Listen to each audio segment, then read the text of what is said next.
구체적으로 네. 이 22쪽짜리 분량의 문건 안에 네. 어떤 내용들이 있는지 좀 살펴봐야 될 것 같습니다. 자, 앞서 오마이뉴스에도 보도가 좀 되고 그랬는데 박근혜 대통령, 박근혜라는 사람이, 박근혜라는 인물이 대통령이 되어서는 안 된다라고 주장을 하기 위해서 이 네. 문건에 동참한 그렇습니다. 거다. 조순재가 이제 이렇게 볼 수 있는데 이유가 뭘까요? 여기는 이제 5가지 이유 정도가 나와요. 네. 이유가 굉장히 이 많습니다. 문건에. 예. 이게 1쪽부터 22쪽까지 있는데 네. 중간중간에 왜 내가 박근혜를 반대하는가, 그래서 왜 이 녹취록을 작성하는가가 나오는데 그걸 전체로 쭉 취합해가지고 재정리를 해봤더니 한 5가지 정도의 이유가 나오는. 첫 번째로는 박근혜가 스스로 판단할 능력이 없다는 거예요. 어른인데. 그래서 완전히 측근의 꼭두각시일 뿐이다. 그렇기 때문에 한 나라를 이끌 만한 그런 능력이 도저히 없다. 이런 얘기를 합니다. 1쪽에 이런 얘기를 합니다. 자기가 박근혜와 업무를 하면서 지내보면 완벽히 꼭두각시예요.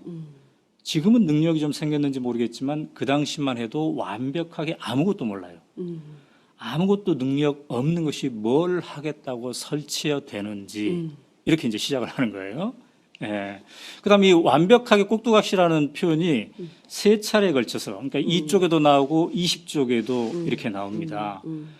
100% 꼭두각시였습니다. 이런 표현이 나와요. 네. 그리고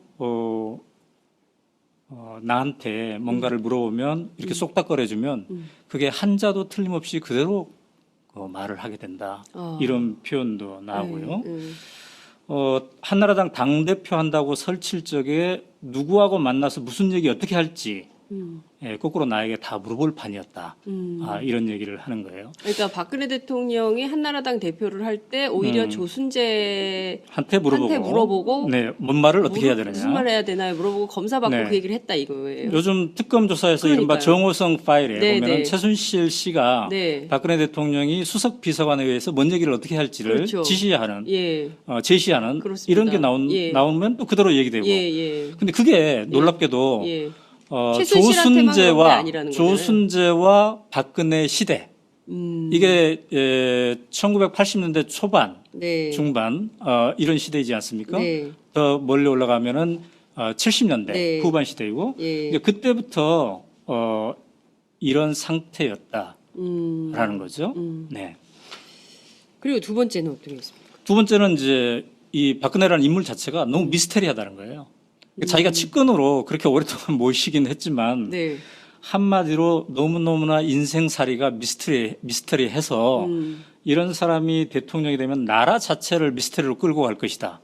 이런 표현이 나옵니다. 자, 19쪽에는 이런 표현이 나와요. 네. 그게 참 묘하다. 어. 이해 안 가는 인생살이가 많다. 박근혜는 이해 안 가는 스토리가 너무 많은 거야. 그러니까 이게 나라를 맡으면 어떻게 되겠어? 진짜 미스터리로 끌고 가는 거야. 이런 얘기를 그 말은 맞네요. 하는 거죠. 맞아요. 그러니까 이 조순재 2007년에 녹취록 읽어보면 예. 섬찟해요. 이게 녹취록의 19쪽에 거론이 되어 있습니다. 그다음에 세 번째로는 네. 박근혜가 어떤 부정한 일을 지시해놓고 그것이 잘못되면 책임을 전가한다는 거예요. 그것도 요즘 우리가 좀 보고 있잖아요. 보고 있는 모습이잖아요. 네. 근데 그때부터 그랬다고 이 조순재 씨는 얘기를 하는 겁니다. 그러면서 그 한 사례를 영남대 사례를 들고 있는데 영남대가 아시다시피 이제 부정 입학, 네. 그다음에 재산의 편법 관리 맞아요. 이런 게 많이 있지 않았습니까? 이것을 사실상 지시를 한 상태였는데 그거를 다 총장을 시키는 일만 했는데 그거를 나중에는 나는 모른다는 식으로 총장한테 다 뒤집어 네. 씌워가지고 이게 이쪽에 걸쳐서 네. 이게 쭉 정리가 되고 있습니다. 그다음에 이제 네 번째로는 박근혜 대통령이 되면 이 나라가 비극의 나라가 될 것이다라고 이 사람은 확신을 하고 있습니다. 그래서 당시에 이제 이명박 후보랑 같이 이렇게 경쟁하지 않았습니까? 맞아요. 예. 그래서 이 사람은 박근혜는 절대 안 되니까 차라리 이명박이 되었으면 좋겠다. 이런 얘기를 녹취록 곳곳에서 남기고 있는데요. 자, 16쪽을 보면은 이런 표현이 나와요.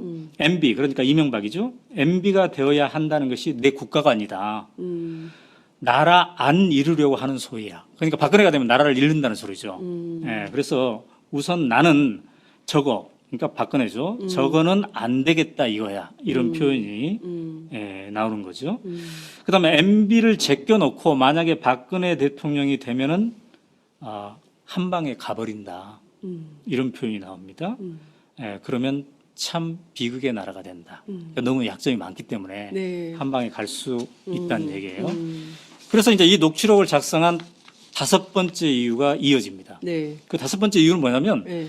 당시 이명박과 박근혜는 한나라당 후보이지 않았습니까? 예, 예. 근데 이제 상대 예. 예, 본선에서는 누구랑 겨누는 거예요? 민주당이죠. 예. 그래서 당시 정동영이었죠. 예, 예. 이 조순재 씨는 정동영 측에서 즉 민주당 측에서 예. 민주당의 대선을 관리하는 사람들 측에서 이 박근혜 문제가 잔뜩 담긴 이른바 박근혜 파일을 갖고 있을 것이다. 박근혜의 과거를 알고 있을 것이다. 예. 박근혜가 얼마나 형편없는 사람이었고 예. 거기에 얼마나 검은 그림자가 많이 들어오져 있는지를 정동영 측에서 다 알고 있을 것이다. 그렇기 때문에 후보가 박근혜가 되면 한 방에 훅 가버릴 수 있다는 거예요. 그거를 우려해서 네. 절대로 한나라당 후보가 되지 않아야 된다라고 생각하는 거죠. 그렇군요. 네. 그것이 이제 3쪽에 소술되어 있는데요. 네. 그렇게 되면 본 게임에 가서 불어버리면 게임이 안 된다. 바로 끝나버린다. 이거 제대로 가지고 있다면 폭발력이 대단한 거다. 이렇게 얘기를 하고 있습니다. 근데 그렇게 추측할 수 있었던 게 이 사람들이 이제 그 10년 동안 민주정부가 운영이 됐었기 때문에 네. 김대중 노무현 그렇기 때문에 박근혜 관련해 가지고 상당한 자료를 갖고 있을 것이다라고 본 그렇죠. 거죠. 네. 그런데 결과는 이제 MB가 됐기 때문에 네. 저쪽에서도 특별한 공격이 없었던 거 아닌가 이런 생각이 좀 들기도 하는데 사실 이제 이런 녹취록에도 불구하고 네. 2007년에 그 한나라당의 후보 검증 과정에서 네. 박근혜 후보에 대한 검증이 수박 겉핥을 끼시고 그냥 맞아요. 가버렸어요. 근데 박근혜 후보는 여기에 대해서 이제 부인을 합니다. 특별한 관계가 아니었다. 네, 최태민과의 맞아요. 관계에서 예. 그다음에 뭐 재산 부정 측정한 거 없다. 이렇게 부인을 하죠. 예. 그러나 거기에 한 걸음 더 나가지 못했던 겁니다. 예. 왜 그랬을까요? 예. 그때 당시에 이제 한나라당 관계자들 얘기 들어보면 MB 그러니까 이명박 자체가 약점을 가지고 있었던 거예요. 여러 가지 문제에 대해서 특히 MB도. 개인 사생활 뭐 예. 에리카 김 얘기가 많이 예, 나오지 맞아요, 않았습니까? 맞아요. 예. 그래서 당시에 한나라당의 선거대책본부의 주요 관계자들은 MB한테 박근혜 이 최태민 관계를 폭로합시다라고 얘기를 합니다. 그러나 MB가 그런 사생활은 거론하지 말자 이렇게 하는데 그 핵심적인 이유는 사생활 거론하면 어때요? 저쪽에서도 사생활 거론하겠죠. 그렇죠. 예. 그럼 에리카 김도 등장하게 되고 예. 여러 가지 복잡한 일들이 많이 나온다. 그러한 어떤 셈법에 의해서 이 의혹이 더 깊게 파헤쳐지지 않았던 것 같고요. 그다음에 이제 정동영 후보 측에서는 네. 어차피 박근혜 후보가 탈락했으니까 네. 굳이 뭐 다시 이거를 검증할 필요가 없지 않겠나 이렇게 생각했겠죠. 그래서 이게 이제 2007년 대선에서는 거의 문제가 되지 않고 이어져 나왔던 겁니다. 박근혜 대통령 입장에서는 요행 뭐 그럴 수도 이었네요. 있죠. 그렇게 네. 넘어오긴 했는데 어찌됐든 지금 다 흘러간 마당에 다 모든 게 낱낱이 네. 밝혀지고 있는 이런 상황인데요. 우선 그 녹취록 대화 중에 네. 최태민 씨 음. 그리고 박근혜 대통령 두 사람의 관계는 어떻게 네. 서술이 되어 있습니까? 사실 그게 이제 핵심이에요. 네. 이 녹취록에서 가장 핵심적으로 규명해보고 싶어하는 게 네. 바로 그 대목이었는데 네. 저도 요즘 그 특검발 뉴스 네. 또 여러 가지 뉴스 보면서 야 도대체 어떤 관계였길래 저런 일까지 벌어졌을까 이런 네. 생각을 하게 되지 않습니까? 근데 조순재 씨가 이 녹취록에서 굉장히 적절한 비유를 하더군요. 어떻게? 뭐라고 비유를 하냐면 네. 물과 고기의 관계다. 물과 고기. 예. 누가 물이고 누가 고기입니까? 최태민이 물이고 박근혜가 이제 고기라고 보는 거죠. 예. 자 14쪽에 이런 표현이 있어요. 질문자가 네. 녹취록에서 11.6 그러니까 1979년에 일어나는 11.6이죠. 11.6이 나자마자 박근혜 후보가 신당동으로 이사 가지 않았습니까? 그때도 최태민과 관계가 있었습니까?라고 질문자가 물어보니까 14쪽에서 이렇게 답을 해요. 있다고 봐야죠. 계속 있었습니다. 그 관계는 우리가 아는 말로 간첩 점조직 하듯이 음. 둘의 관계는 끊임없이 고기가 땅에 있으면 물만 보면 찾아가듯이 딱 그런 관계다. 고기가 땅에 떨어져 있으면 물 있으면 그렇죠. 얼마나 얼른 가야죠. 얼른 가야죠. 예, 예, 그 관계였다. 반갑잖아요. 예. 근데 그 관계가 물과 고기의 관계가 예. 간첩 점조직 하듯이 만난 관계였다는 거죠. 예. 그러니까 굉장히 은밀하게 네. 예, 만났다는 걸 이렇게 표현을 하는 거잖아요. 그러니까 신당동에서도 만났지만 네. 조순재 씨는 이제 최태민 씨의 집 당시 그게 역삼동에 있었다고 네, 하네요. 네. 예. 단층 기와집이었다고 합니다. 예, 예. 예, 이쪽도 찾아왔다고 합니다. 박근혜 씨가 이제 이거는 14쪽에 네. 있습니다. 아마 정두원 의원은 전 의원은 이걸 가지고 19금 뭐 이렇게 얘기했던 것 같은데 네. 예, 제가 봤을 때는 뭐 한편으로는 그렇게 생각할 수도 있지만 그러나 두 사람이 얼마나 긴밀한 관계였나, 정말 물과 고기의 관계였나 이걸 이제 보여주는 것 같아요. 자, 찾아오게 되면은 은밀하게 만나야 될 거 아니겠습니까? 네, 네. 그래서 사람들 다 피하게 하고 눈에 안 띄게 하고 온다는 연락이 오면 다 피하고 집 안에 있는 사람들. 눈에 띄면 거부가. 왜냐하면 그 최태민 집에 식구들이 많았잖아요. 예. 최순실도 있었고 최순득도 있었고 최순영도 있었고 예. 많았어요. 최순실도 있고. 예, 그러니까 그래서 자기도 나도 마당에 있다가 집 뒤로 피해줬다. 박근혜가 온다고 하면. 예. 조순재도. 예. 그러면 박근혜가 방에 쏙 들어가고 예. 어느 방이요? 거기에 이제 그래서 이제 바로 그 방 얘기를 또 합니다. 어느 방? 이게 이제 14쪽에 이게 있는 건데 예. 이 14쪽이 바로 이제 이쪽인데요. 예. 여기에 이제 방과 관련된 얘기? 방과 관련된 그 골방에 대한 얘기가 예. 이렇게 그게 한두 평 정도 되는 예. 방이었다고 이렇게 얘기하는데 예. 자, 조순재 씨는 말이죠. 그 골방에서 네. 박근혜 최태민 씨가 단둘이 3시간이나 4시간 정도 있었다고 합니다. 자, 14쪽에 구체적으로 이런 표현이 나와요. 네. 3시간, 4시간 안 나오고 둘이 있는데 그 골방이 요만한 거야 이런 표현을 해요. 이 방이 좀 좁고 길다. 한두 평 정도 되는. 둘이 들어갔다 하면 3시간, 4시간 있는데 밥은 먹어야 되죠. 밥은 문간에 갖다 놓으면 영감이 들고 들어가서 자기네들끼리 먹고 이렇게 영감은 최태민 씨를 얘기하는 거죠. 예. 예.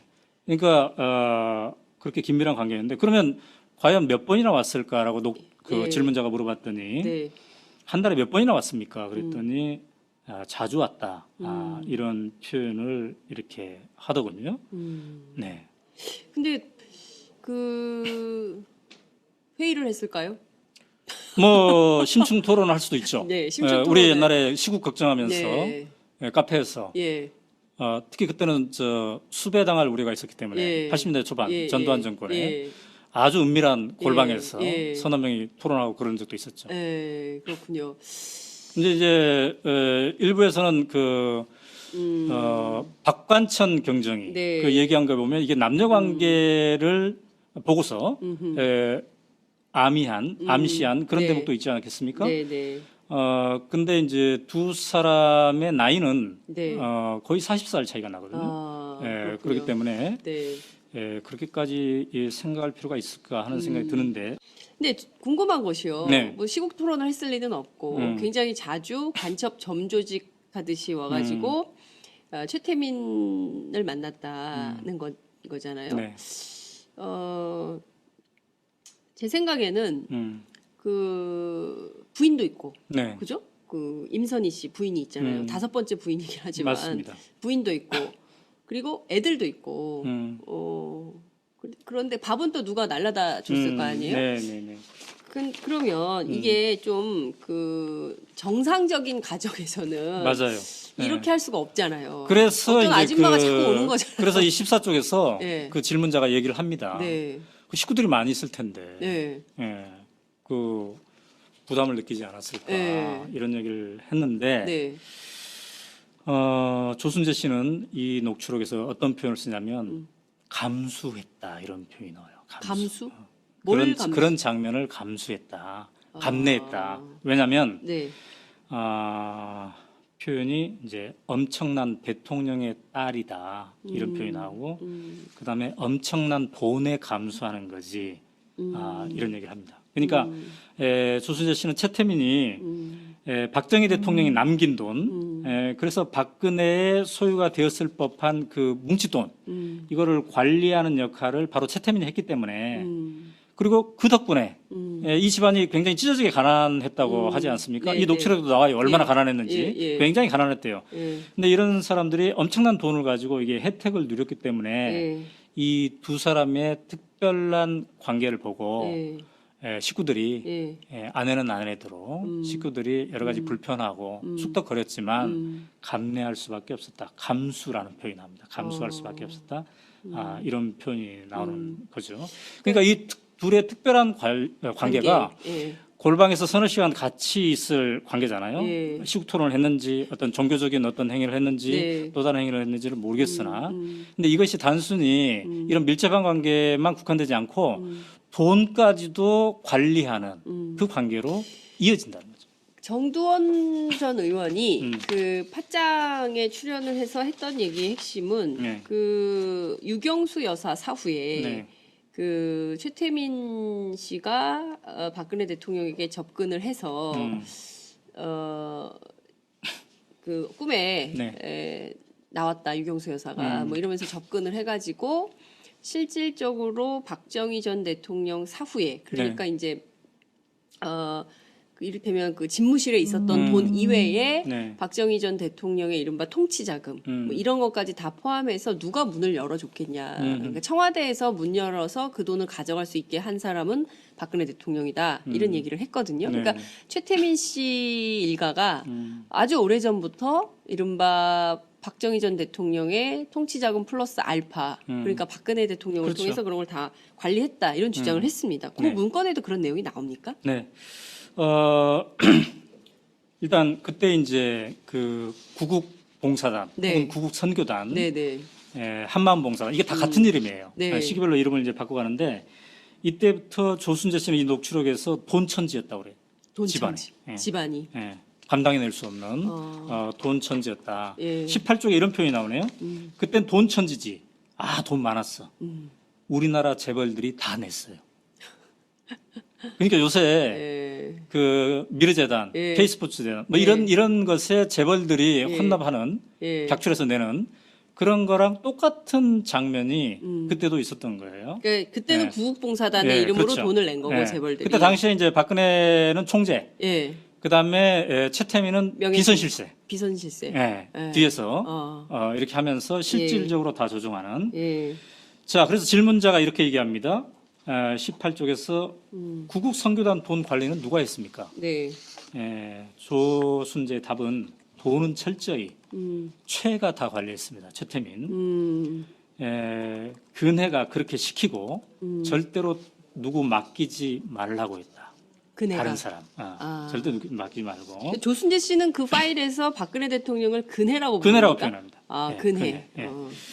그래서 이제 정말 박근혜는 왜 최태민에게 이렇게 돈 관리까지 맡겼을까?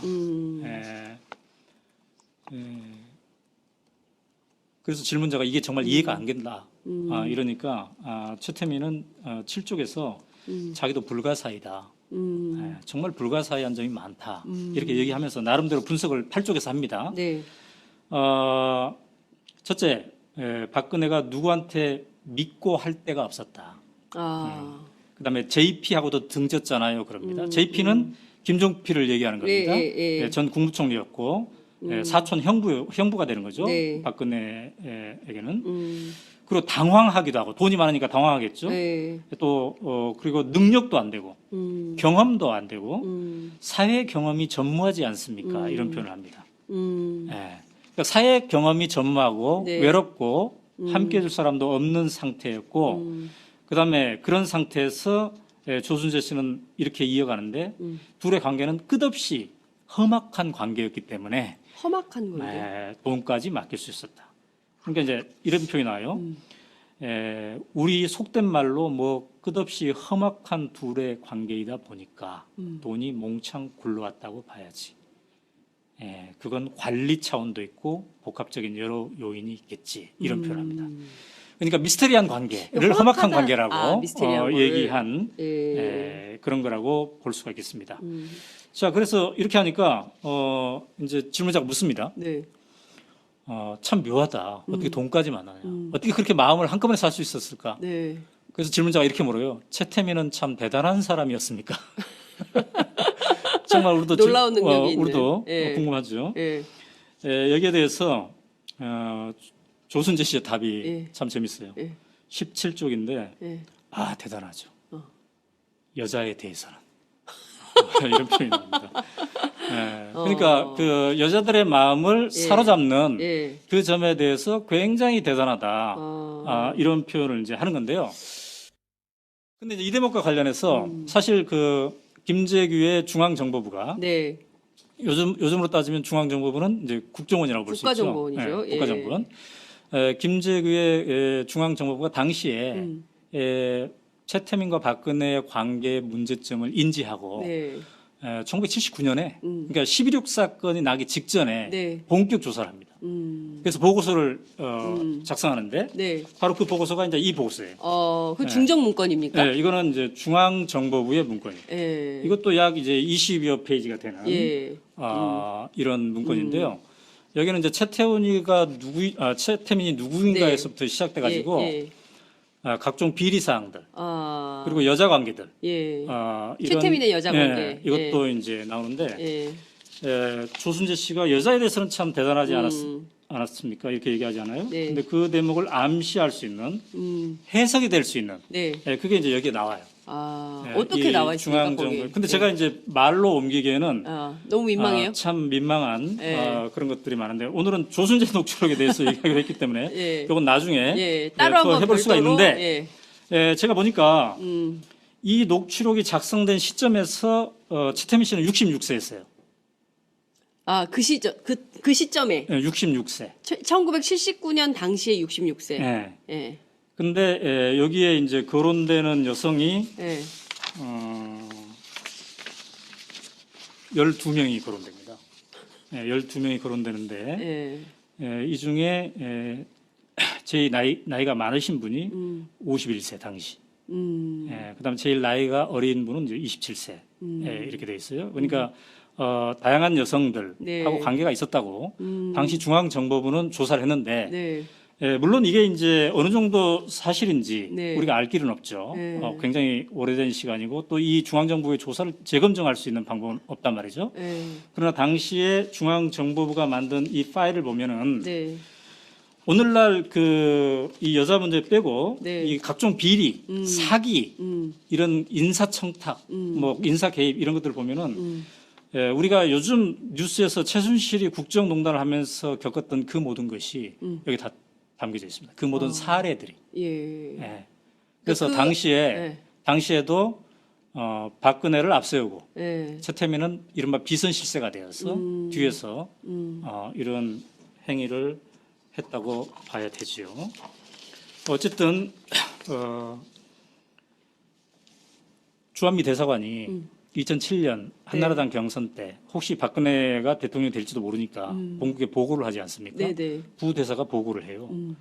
이게 위키리크스를 통해서 최근에 우리에게 이제 알려지기 시작했는데 그때 어떤 표현을 쓰냐면 최태민이 박근혜 몸과 마음을 완전히 지배했다.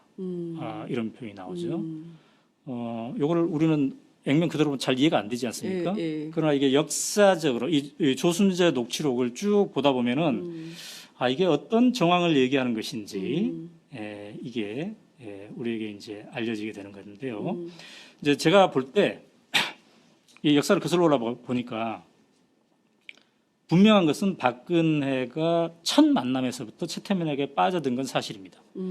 왜냐하면 최태민이 처음으로 이제 접근한 게 1975년 2월경에 당시 유경수 여사를 잃고 외롭게 있는 박근혜에게 편지를 쓰지 않습니까? 자기 꿈에 유경수 여사가 나타나서 너를 도와달라고 했다. 그녀를 도와달라고 했다. 그래서 3번이나 편지를 쓰는데 그래서 이 편지가 박근혜의 마음을 움직여서 결국 만나는데 그게 3월 6일 날 만나거든요. 당시에 1975년 2월 달에 편지 썼고 이제 3월 6일 날 만나는데 근데 놀라운 건 뭐냐면 한 달 보름도 안 돼서 네. 첫 만남 있는 지 한 달 보름도 안 돼서 네. 최태민이 이른바 구국 선교단을 박근혜 후원으로 만들고 거기에 총재가 됩니다. 그러니까 우리가 생전 모르는 사람, 네. 40세 나이가 차이 나는 사람, 네. 그동안 인사도 못했던 사람인데 예. 만났는데 한 달 반 만에 예. 전국 조직인 예. 구국 선교단을 만들어서 당신이 총재하시오. 내가 후견하겠습니다. 이런 얘기를 할 정도면 한꺼번에 확 빠져들었다고 볼 수가 있겠죠. 모르겠어요. 일반 상식으로는 자, 그리고 또 하나 도무지, 분명한 건 뭐냐면 이해할 수가 없어서. 분명한 거는 조순재 씨도 네. 그렇게 가까이 있었던 조순재 씨도 참 미스테리다. 왜 그럴까?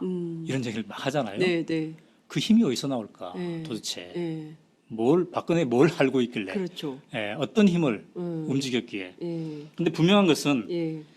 이런 최태민은 1994년에 죽습니다. 그러니까요. 뭐 설이 많아요. 예. 왜 죽었는지. 예. 겉으로는 심장마비인데 뭐 또 다른 설, 뭐 타살설 여러 가지가 있습니다. 어쨌든 죽어요. 근데 이때 죽고 나서 이 박근혜 관리를 그동안 최태민이 해왔는데 네. 그 힘이 고스란히 이제 최순실로 승계가 된다는 거예요. 예. 예. 근데 이제 들리는 말로는 최순득하고는 친구잖아요. 네. 나이가 같잖아요. 네. 박근혜 대통령하고. 그런데 그 동생인 최순실 씨가 어떻게 또 그렇게 힘을 갖게 되었을까? 그것도 미스터리. 그것도 미스테리예요. 그 형제가 그러니까 남매가 많이 있는데 네. 자매가 많이 있는데 예. 왜 유독 그중에서 최순실이었을까? 그러니까 의붓이 형제까지 포함하면 네 남매죠. 네. 딸이. 예. 근데 왜 하필 최순실이었을까? 예. 예. 어쨌든 제 생각에는 최근에 최순실의 이 국정농단 사건을 보면서 이 조순재 녹취를 통해서 역사를 거슬러 올라가 봤더니 네. 최태민이 박근혜에 대해서 가졌던 힘을 고스란히 최순실이 갖게 되었다는 거죠. 그러니까 이게 단절이 안 되는 거예요. 네. 그러니까 아버지가 죽고 딸로 그대로 간 거예요. 예. 그래서 그래서 중앙정보부가 조사한 이게 네. 아마 우리 특검이 조사하는 거랑 굉장히 비슷할 거예요. 예. 그 그러니까 유형들이. 제가 보기에는 지금 이제 1970년대 김재규가 예. 조사했던 그 파일이나 지금 윤석열 검사가 하고 있는 파일이 예. 그 훗날 뒤에 그렇죠. 지금 뭐 30년, 40년 뒤에 또 우리 후대 검찰이 그때는 이런 일이 있으면 안 되는데 여하튼 네. 나중에 역사가 예. 두 개의 문건을 놓고 비교하면서 어떤 차이가 있는지 공부하는 기회가 있지 않을까 싶습니다. 네. 그 중요한 것은 박근혜와 최태민의 관계 상당히 문제가 있고 위험하다라고 네. 해서 김재규 중정부장도 결국에는 그 거사 사고 이렇게 저격하기 전에 그렇게 해서는 안 된다라고 해서 이제 소위 불러가지고 침국 사건도 하지 않습니까? 그렇습니다. 네. 예, 이 끊임없이 있었는데도 이게 잘 해결되지 못했던 아버지도 딸의 문제를 해결하지 못했던 거 아니냐 네. 이런 얘기도 있어요. 그와 관련된 내용도 좀 녹취록에 있습니까? 그렇죠. 그러니까 이제 이 불가사의한 관계, 네. 물과 고기와 같은 관계, 음, 이게 이제 누가 보더라도 좀 비정상적이지 않습니까? 네, 그래서 이것에 대한 문제를 이제 다 안 거예요. 그래서 이제 혹시 박정희 대통령은 모르고 있나 이런 생각에 네, 김재규 당시 중앙정보부장, 예. 요즘은 이제 국가정보원장이 부활을 시켜가지고 네. 조사를 시킵니다. 그 조사 결과가 이제 이거라고 볼 수가 있잖아요. 네, 네, 근데 이 조사 과정이 어땠는지가 또 이 보고서에는 막 나와요. 그러니까 김재규의 중앙정보부가 네. 도청까지 한 거예요. 이 조순재 녹취록의 4쪽에는 뭐라고 표현되어 있냐면 조순재 씨가 자기네들끼리 사무실에서 얘기했는데 1분 만에 저쪽에서 안 돼요. 김재규 중정에서 중앙정보부 쪽에서. 네. 1분 만에. 네. 그때도 도청 기술이 굉장히 그러니까 뛰어나죠. 그런 도청 혹은 스파이를 심었겠죠. 네. 근데 이걸 또 알고 박근혜와 최태민 쪽에서 중앙정보부에서 우리를 캐고 있다는 걸 알고 그쪽도 결사적으로 또 대결을 했다는 겁니다. 표현이 이렇게 나옵니다. 4쪽에. 박근혜와 최태민은 김재규를 결사적으로 씹었다. 적을 두면 큰일 난다고. 그러니까 두 세력 간에 이제 갈등이 그러니까 이를테면 이런 있었던 거네요. 겁니다. 최태민과 박근혜가 한편, 음, 그리고 이제 중정. 그렇죠. 이렇게 해서 서로 싸우는 거죠. 네, 예, 네. 서로 죽여야 된다고 생각하는 네. 건가요? 이 지금의 그 박근혜 청와대에서도 예. 누가 비선실세 역할을 예, 차지할 예. 것이냐를 예. 가지고 이렇게 하지 그렇죠, 않습니까? 맞아요. 그런 거랑 이제 비슷하다고 볼 수가 있겠죠. 어쨌든 그런 과정을 통해서 바로 이 이제 보고서가 만들어지는 건데요.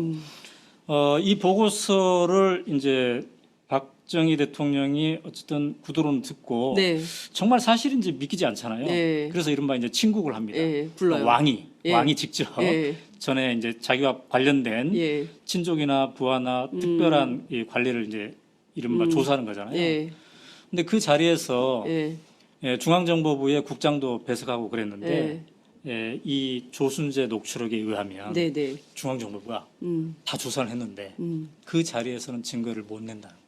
왜요? 그러니까 자기네들이 조사한 증거를 다 제시하면 박근혜는 그 자리에서 맞아 죽을 것이다. 아, 아버지한테. 예, 이런 생각을 이제 한 거예요. 예, 그다음에 또 한편으로는 예, 여기에 이런 표현이 나옵니다. 음, 자식 이기는 아버지 없지 않습니까?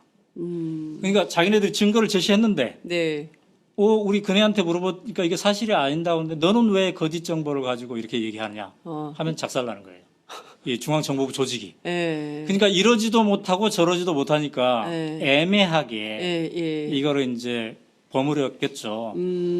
그래서 여기서 이제 최종적으로 진실 고백을 하면 오히려 그렇죠. 나한테 그게 그 해가 있을 수 있기 때문에 차라리 그냥 없는 걸로. 그런데 바로 예. 이 자리에서 예. 박정희 대통령이 우유부단한 모습을 보였기 때문에 10월 11.6 사건이 일어난 겁니다.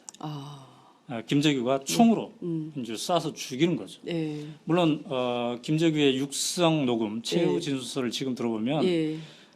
자유민주주의를 지키기 위해서 나는 독재자를 쏘았다 예. 이렇게 얘기하는데 예. 그 이후에 여러 가지 근거 중에 하나가 바로 예. 이 최태민 박근혜 관계에 대한 얘기를 하고 있는데요. 그게 항소 이유서에 네. 분명히 네. 적혀 있습니다. 항소 이유서에는 이렇게 적혀 있어요. 피고인 그러니까 김재규죠. 이런 비위 사실들 가지고 다 보고를 했는데 이런 일을 아무도 문제 삼는 사람이 없어서 자기가 박근혜 대통령에게 직접 보고를 했다. 그런데 대통령이 뭐 정보부에서 이런 것까지 하냐 이렇게 반문을 했대요. 그래서 놀랬다는 거죠. 자기 딸을 보호하려고 그런 거죠. 이런 대통령 태도를 보고 놀랬다는 거예요. 그래도 이제 사실을 알렸더니 자기가 직접 조사하겠다, 친국하겠다 해서 했는데 제대로 안 됐다는 거예요. 그런데 이 친국을 통해서 말이죠. 무슨 일이 발생했냐면 전에는 최태민이 구국 선교단의 총재였고 네. 박근혜는 그냥 후견인이었어요. 예, 예. 근데 이 친국을 통해서 그래 그럼 박근혜 네가 공개로 나서라. 그래서 박근혜 총재를 하고 네. 최태민을 비선실세로 만든 거예요. 최태민은 뒤로 빠진 거예요. 이 친구가 그랬더니 예. 문제가 계속됐다는 거예요. 예. 그래서 김재규가 자기의 항소 이유서에서 나는 왜 총으로 쏘았나 그 항소 이유서에서 예. 바로 그게 그렇게 얘기를 합니다. 주변의 비위에 대하여 아무도 문제 삼지 못하고 또 대통령 자신도 그에 대한 판단을 그르치고 있다는 판단을 했다. 그래서 더 이상 안 되겠구나. 이런 판단을 결심하는데 중요한 게 됐다는 거죠. 어쨌든 박근혜는 박정희 대통령 직접적으로는 1979년 10월 26일 밤에 궁정동 청와대에서 이른바 연회를 하다가 네. 김재규의 총에 맞아 죽었지만 이 배경적 원인을 따져보면 딸 박근혜와 최태민의 이 미스테리한 관계 이게 함께 있는 거죠. 야, 이게 그 한편의 대하 드라마, 네. 대하 소설을 읽는 것 같은 느낌이 듭니다. 그러니까 시간은 한 48분 정도 흘렀는데 여러분은 어떠십니까? 이게 뭔가 좀 정말 가슴 아픈 슬픈 우리 현대사 독재자로부터 파생된 그리고 독재자의 딸로부터 파생된 이 역사가 지금까지도 오고 있다는 생각이 좀 드는 건데요. 그 뒤에 박정희 사후에 전두환, 노태우는 좀 이 네. 고리를 끊어야겠다고 생각하진 않았을까요? 그러니까 이게 그 심각한 내용도 게, 있어요? 예, 예. 심각한 게 예. 박근혜 대통령은 12.16으로 세상을 떠났는데, 박정희. 예. 박정희요. 예. 김재규 중앙정보부도 부장도 사형 집행을 당했는데 네. 박근혜 최태민의 관계는 계속됐다는 거예요. 음. 그렇게 문제 삼고 그렇게 단절하려고 했던. 음. 근데 그 후에 이제 군사 쿠데타로 전두환이 대통령이 되지 않습니까? 그렇습니다. 한때 전두환은 집권 초기에 좀 분리시키려고 했어요. 최태민을. 그래서 전두환이 박근혜로부터. 예, 예. 전두환이 그 최태민을 강원도 군부대로 보냅니다. 한두 달. 군부대. 예. 예. 그게 이제 13쪽에 나와요. 예.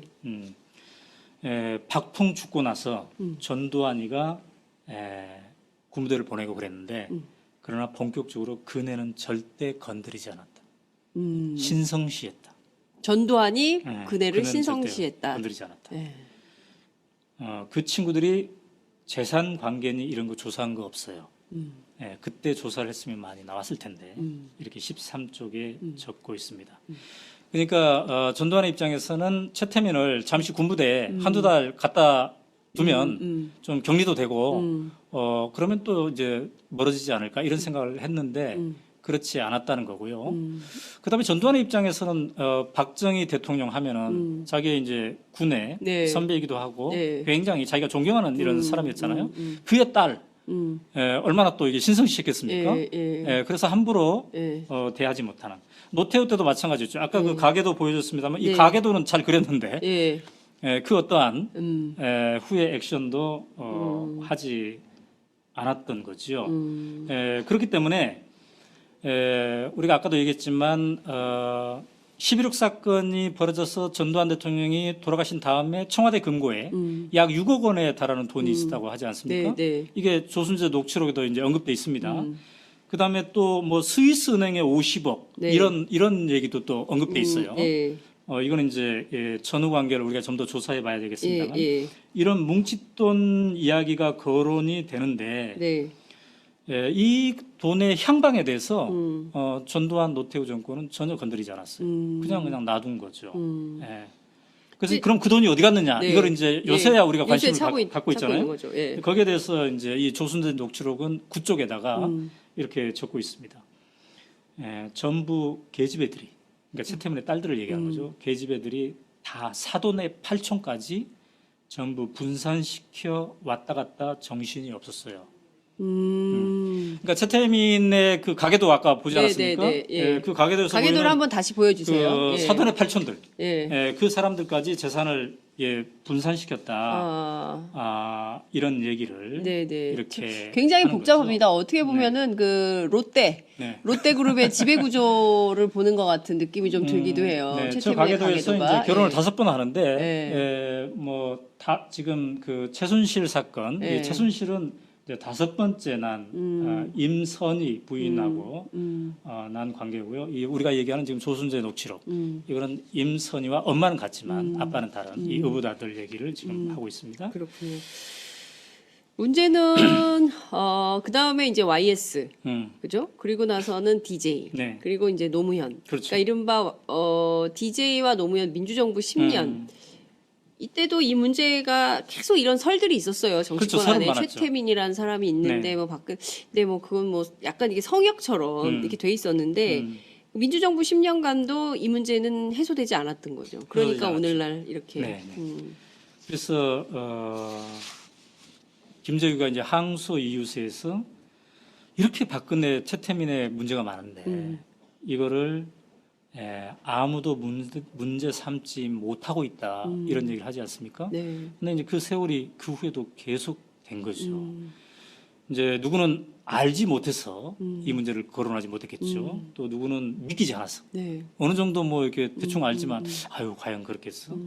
또 누구는 이제 두려웠어. 네. 또 누구는 이제 아이 그 뭐 다 지난 옛날 거 아니냐. 요새 지금 할 일도 너무 많은데 그 옛날 거 파서 뭐 하겠어? 뭐 이런 생각들, 이런 생각들이 있었기 때문에 네. 이게 지금까지 계속되어 온 것이다. 그래서 이 최태민, 박근혜의 불가사의한 관계가 이제 박근혜 최순실로 이어져 왔던 거죠. 네. 이게 지금 결국에는 이제 아버지가 했던 그런 수법들을 네. 전부 최순실 씨가 쓴 건데 네. 가르쳤을까요?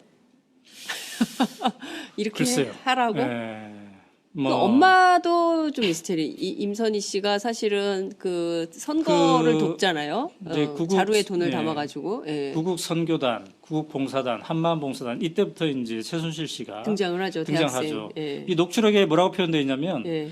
처음에 그러니까 본인이 조순재가 직접 박근혜를 만나던 1975년경에는 최순실은 너무 어렸다.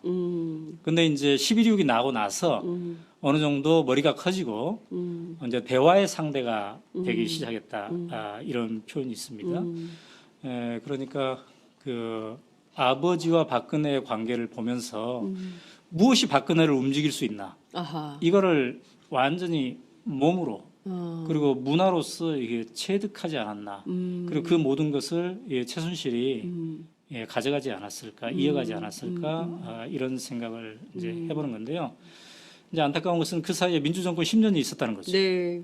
이런 문제들에 대해서 경각심을 가지고 할 수도 있었을 테인데 뭐 과거사 진상 규명이 이런 것도 있지 않았습니까? 네, 네, 네. 그런데 이 문제는 덮어져 왔었고 아마도 그런 부담감도 있었을 것 같아요.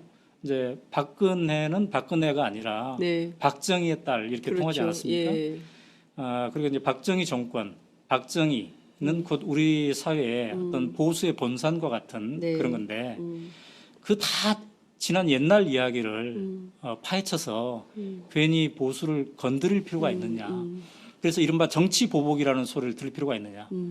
사실 김대중 대통령이 그런 그 부담감을 늘 얘기하지 않았습니까? 네. 정치 보복을 해서는 안 되겠다 네, 네. 이런 생각을 많이 얘기했는데 본인이 이거를 분명하게 규명하고 싶지 않아서가 아니라 당시에 우리의 힘의 균형이 그 옛날 얘기 파헤치면 너희들 그렇게까지 파헤칠 거야? 정말 우리의 보수를 이렇게 건드릴 거야? 이런 것에 대한 이게 정치 보복이다. 그래서 거기에 대한 역작용, 그 역작용을 받아들일 만큼 이른바 진보 진영 혹은 민주 진영의 힘이 당시에 굳건하지 못했다. 이걸 또 반증한 게 아니겠습니까? 네. 그 말씀을 주신 대로 이른바 박정희 신화. 네. 그 사실은 그 이른바 이제 최순실 게이트가 열리기 전까지만 하더라도 네. 지금 구미에 그 5m가 넘는 박정희 대통령의 그 동상이 서 있고 말이죠. 네. 그러니까 온갖 예산을 동원해서 새마을 관련된 사업들을 벌였고 그리고 그 새마을을 아프리카에 뭐 홍보한다고 했었던 것이고 뿐만 아니라 곳곳을 이렇게 성역화하는 측면 이것에 대해서도 사실은 이 민주진영 혹은 이제 지식사회에서 비판을 하면 그 자체로 네. 그 자체로 어떤 그 문제가 되는 그래서 이른바 이제 박정희 박근혜 신격화 성역화가 네. 결국에는 이 최순실 최태민 이 가계의 이런 그 비리 공화국 이런 것들을 키우는 네. 우리 인식의 문제 맞습니다. 이런 것도 좀 짚어봐야 될 것 같아요. 그래요. 그래서 특히 조순재 녹취록을 다시 한번 읽으면서 네. 야 우리가 과거를 한번 제대로 돌아보자. 우리가 해야 할 것을 뭘 못했는지를 다시 한번 네, 생각해보자. 네, 그러나 다행인 것은 지난 몇 달 동안 우리가 촛불 민심을 경험하지 않았습니까? 네. 사실은 이 지금 특검이 네. 최순실의 재산 그리고 최태민의 과거 재산 그리고 이것에 박근혜 대통령과의 연관성을 지금 네. 추적 조사하고 있지 예, 않습니까? 예. 근데 이 특검은 누가 만든 거예요? 이게 촛불 민심이 이끌어서 그렇습니다. 이 박영수 특검을 지금 만들지 않았습니까? 그러니까 굉장히 우리가 지금 역사적인 순간에 서 있는 것 같아요. 특히나 이 조순재 녹취록을 읽어보면 네. 읽으면 읽을수록 이 박영수 특검이 촛불 민심이 만들어놓은 박영수 특검이 얼마나 절실한 것인가. 네. 얼마나 수많은 그동안의 이 드라마를 거치고서 좌절 안 됐고 파헤치다 또 안 되고 또 안 되고 그러니까 김재규도 못하고 그래서 사형 집행 당하고 네. 박정희도 못하고 그래서 12.15 총살 맞아 죽고 네. 전두환도 못하고 노태우도 못 노태우도 가고 못하고. 심지어 김대중 노무현 이 두 민주 정권도 못했던 것을 네. 이제서야 이 최순실의 국정농단의 충격을 받고 다시 한번 우리의 40년을 되돌아본 이 촛불 민심에 의해서 이 성남 민심에 의해서 드디어 이제 박영수 특검이 이 문제를 본격적으로 들여다보고 있는 이 국면이거든요. 그래서 이거는 굉장히 이 특검이 지금 역사적 사명을 띠고 있다. 네. 이렇게 볼 수가 있겠네요. 예. 제가 어제 그 특검 관계자를 좀 만났는데요. 네.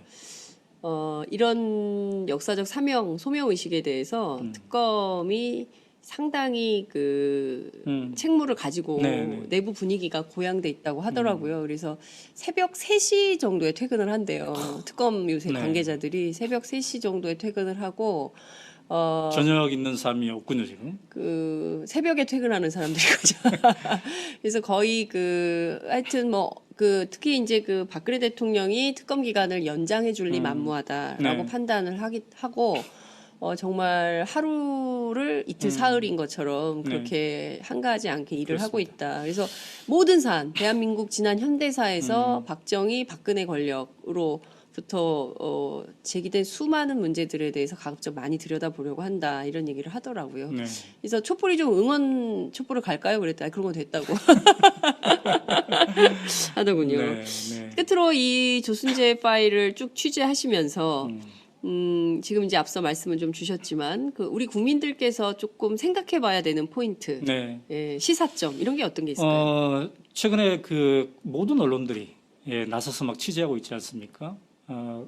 그리고 단독 보도들이 쏟아져 나오고 있는데요. 네, 그러한 보도들을 접하고 느끼고 새로운 사실을 알래 우리가 또 다시 한번 이것들을 체계적으로 조합해서 역사적 뿌리와 역사적 교훈을 되새기는 이렇게까지 했단 말이야. 이거 참 재미난 일이 벌어졌었네. 이게 아니라 네, 그동안 우리는 무엇을 해왔고 우리는 또 앞으로 무엇을 해갈 것인가. 네, 이걸 한번 진지하게 우리가 얘기해야 되지 않을까. 그래서 이제 오마이뉴스와 오마이TV가 오늘 조순재 녹취록을 얘기한 이유도 거기에 있어요. 네, 사실 뭐 이 언급 자체는 여러 언론에서 하지 않았습니까? 네, 근데 우리가 한번 체계적으로 분석해보고 이 역사적 뿌리를 점검해보고 우리가 무엇을 교훈으로 얻을 것인가. 물론 우리 언론도 반성을 해야죠. 네. 저부터 반성을 하고 하게 되더군요. 읽어보니까. 네.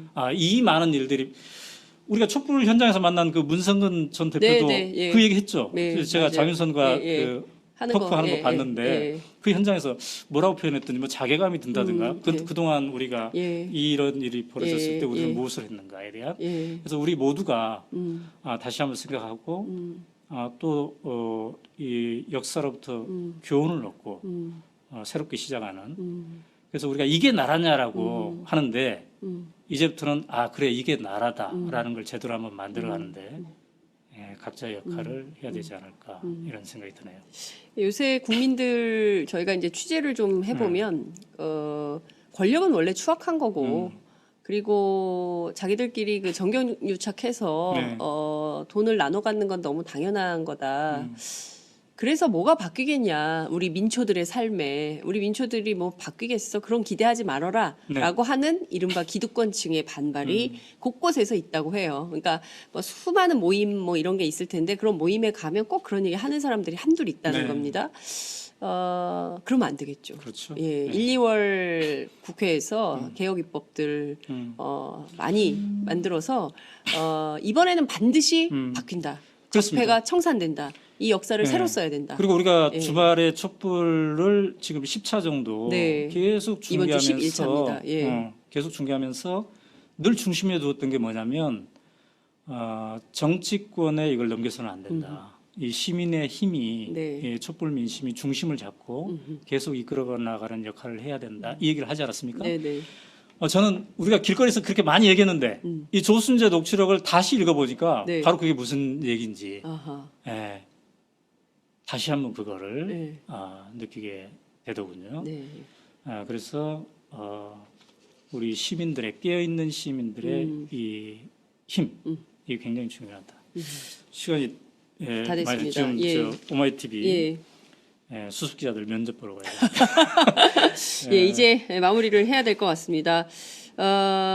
어찌됐든 저희들이 그 공개한 이 녹취록의 전문은 오마이뉴스 사이트에 가시면 볼 수 있기 때문에요. 혹시 이제 방송으로 부족하다고 네. 생각하시는 분들은 현재 그렇죠. 걸려 있는 오마이뉴스 사이트로 가서 한 번씩 제가 쭉 일독을 언급한 이 것들이 제가 하시면 좋을 오늘 것 같습니다. 성우의 역할을 제대로 못했는데 네. 오마이뉴스 사이트에 가면 지금 세 꼭지가 아마 실려 있을 네, 겁니다. 네. 거기에는 정리가 돼 있어요. 네, 그 정리가 돼 기사들을 있고 좀 혹시 여러분들이 전문 다 그냥 사진을 찍어서 다 공개하라 이렇게 하면 네. 우리 한번 검토를 해보죠. 그렇게 뭐 하겠습니다. 요새도 뭐 네티즌 수사대도 있고 그러는데 특검만 이게 볼 게 아니라 예. 국민이 한번 보고 네, 판단을 해보자. 물론 이제 소송이 당 알 수도 있기 때문에 예, 누가 걸까요? 박근혜 대통령이 걸어야 되겠죠. 그럴 가능성이 있죠. 왜냐하면 다 돌아가셨기 때문에 다른 분들은 네. 최태민 씨도 돌아가시고 뭐 그거는 김진태 또 씨도 국민들이 돌아가셨기 때문에 예. 지금 충분히 생존에 있는 감당해낼 수 인물은 있는. 박근혜 대통령밖에 없어요. 그래서 걸 수 있으면 그분이다 이렇게 말씀을 좀 드리겠습니다. 오늘 말씀 여기까지 듣겠습니다. 고맙습니다. 네, 감사합니다.